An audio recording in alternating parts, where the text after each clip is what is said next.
बिस्मिल्लाहिर्रहमानिर्रहीम अस्सलामुअलैकुम या इली हक हैदर। उम्मीद करना तुम सारे भरा ठीक हो तो अल्लाह ताला तुहानू सारिਆਂ ਨੂੰ ठीक रखे जी। डेट हो गई 13 अगस्त 8वां महीना 2025 तो टाइम हो गया जनाब 6:30 का। असी आए हैं दरिया तो दरियाए चनाब का जो पानी एक बार फिर वधना जनाब शुरू हो गया। 58,000 तो पानी आए असी जरा कि डाउन ते 81,000 ते ये पानी पहुँच गया। तो उतला पानी 1 लाख ते 1,000 कुछ क्यूसक ते पहुँच गया। तो जिस टाइम मैं वीडियो तुहाडे तक पहुँचेगी ठीक है तो तुहानू मुकम्मल इसे वीडियो दे विच पता लग जाएगा कि पानी वधिया या घटिया। अगर पानी का लैवल ऐ रहा तो फिर वीडियो सेम है तुहाडे कोल आवेगी। अगर पानी का लैवल जिहड़ा वे वो घट गया फिर घटे दी आवेगी। अगर वध गया तो फिर वधे दी आवेगी। अगर ना घटिया ना वधिया लैवल यही होया तो वीडियो सेम यही तुहाडे तक जनाब पहुँच जाएगी।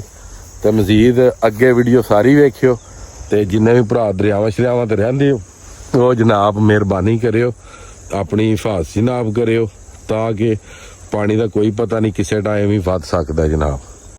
हैड मराला तकरीबन 1,000 क्यूसक जिहड़ा कि थल्ले आ गया जी। जिहड़ा हैड मराला है हुण गल कर लैने हानकी 98,387, कादराबाद 1,20,000, त्रिमू 33,000 ते पंजनाद 47,000।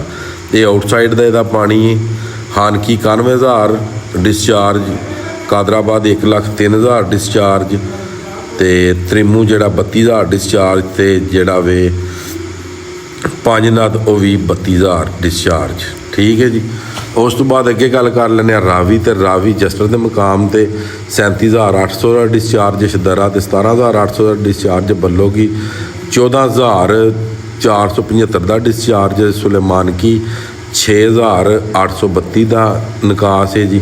तो दरियाए सतलज नाम में 38,966 का निकास है GS वाला। तो 25,670 सुलेमान की ते निकास है। तो हैड इस्लाम तो 19,282 का निकास है। दरियाए झेलम मंगला के मुकाम तो 22,000 क्यूसक पानी है तो 7,000 का निकास है। रसूल जिहड़ा वे वो 4,585 उत्ते निकास 0। दरियाए सिंध तरबेला के मुकाम तो 2,99,000 का निकास, कालाबाग तो 3,18,000 का निकास, चश्मा तो 2,99,000 का निकास, तौसा तो 2,22,000 का निकास, गुड्डू तो 2,04,000 का निकास, सखर तो 1,10,000 का निकास, तो कोटरी तो 62,862 का निकास। ये पूरे पाकिस्तान के दरियावां की तुहानू अपडेट दे दी है। दरियाए चनाब का जिहड़ा पानी है वो अज सुबह 50,000 तो 60,000 का निकास सी ते हुण शाम नूं 80,000 81,000 का निकास।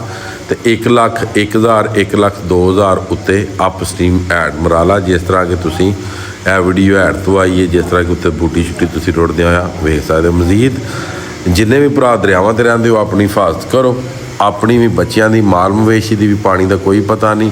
हुण ना 23 अगस्त तक जिहड़ा कि उन्हें अलर्ट जिहड़ा वे जारी कर दिती है। लिहाजा सारे भरा इस गल नूं अपने ज़हन दिमाग दे विच बहाल लवो। 23 अगस्त तक किसी टाइम ही पानी आ सकता है या नहीं आ सकता। पानी आवे या ना आवे तुसां अपनी हिफाजत करनी। मजीद अज की वीडियो तो अज का व्लॉग करने खत्म होने की इजाज़त। नैक्सट वीडियो आने तक ज़्यादा अपना ख्याल रखियो, अपनी खास दुआवां दे विच मैनूं याद रखियो। तो इंशाअल्लाह मिलने किसी नैक्सट वीडियो के नाल। अल्लाह हाफिज़, फी मान अल्लाह।